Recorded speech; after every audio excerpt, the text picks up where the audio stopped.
So we're back again. I'm exhausted. It's been a long week, and that's why we're going to be talking about exhaust. That's right, we're talking about your car's bumhole. Before I start going through exhaust and performance, what I should probably do is explain how an exhaust works. So, in the easiest of terms,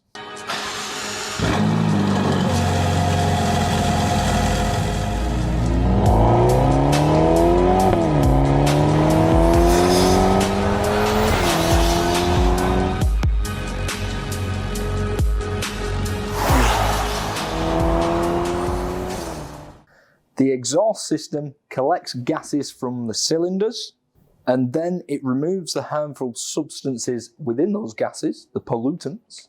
It also reduces the level of noise and discharges the somewhat purified gases into the atmosphere.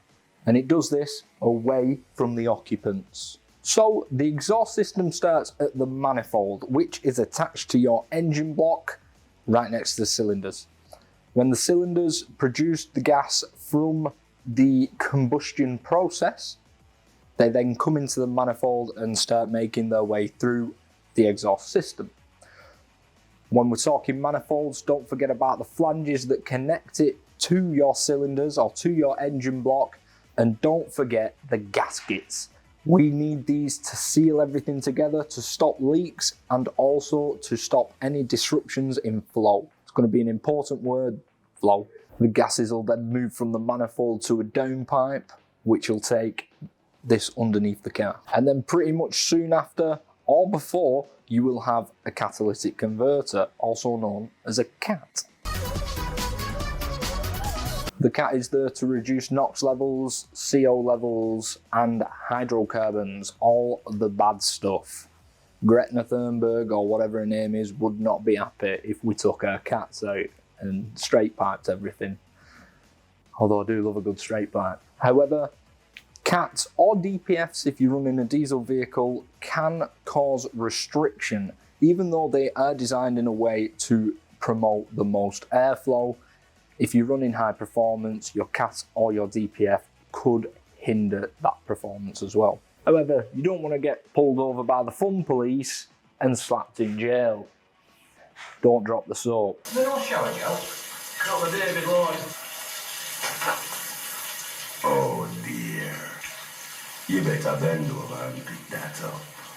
After this process, we also have resonators, which is slightly different to a silencer.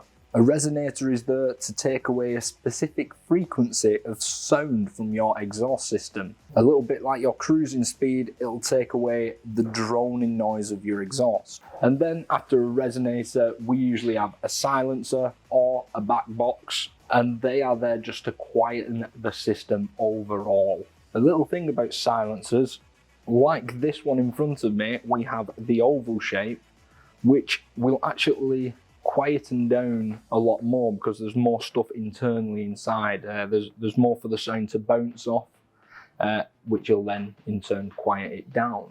Whereas a cylindrical will still quiet the system down, but it's more to take away the drone. Learn something new? I know I did. Think learning isn't fun?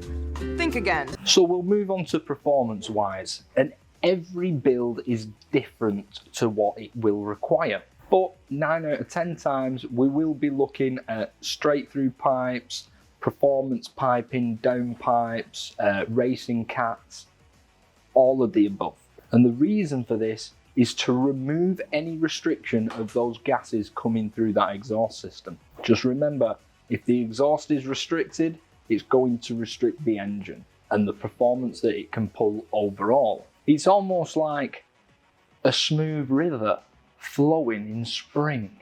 Or, like Bruce Lee said, empty your mind, be formless, be shapeless, be like water. Now water can flow or it can crash. Be water, my friend. That's right, Bruce, I like it. Not only that, we also add these exhaust systems to get a better sound. I know I am a person who likes a nice sounding vehicle. And a few people have asked, is bigger better? Well, yes and no.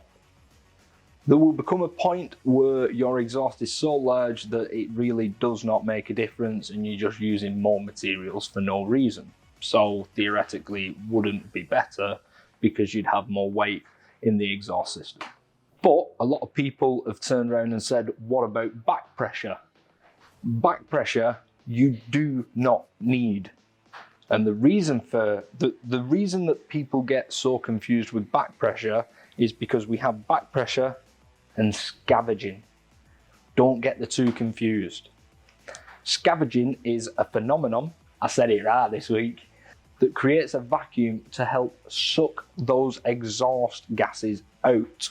And what that then does is creates even more flow within the system.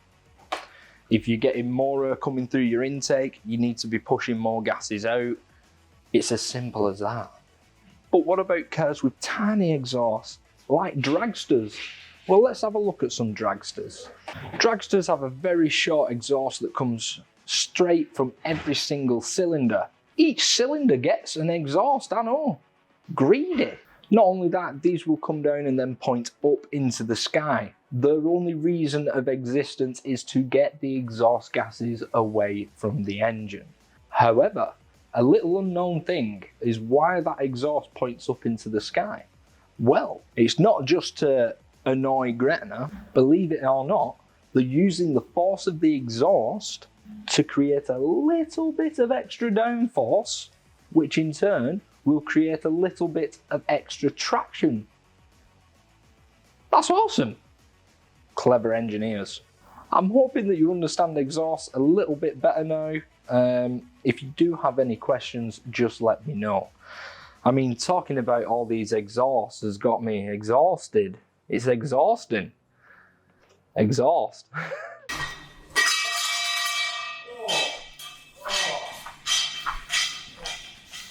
You alright, Will? I think I sprained my ankle, boys. Oh no. Oh, I fell off the stairs.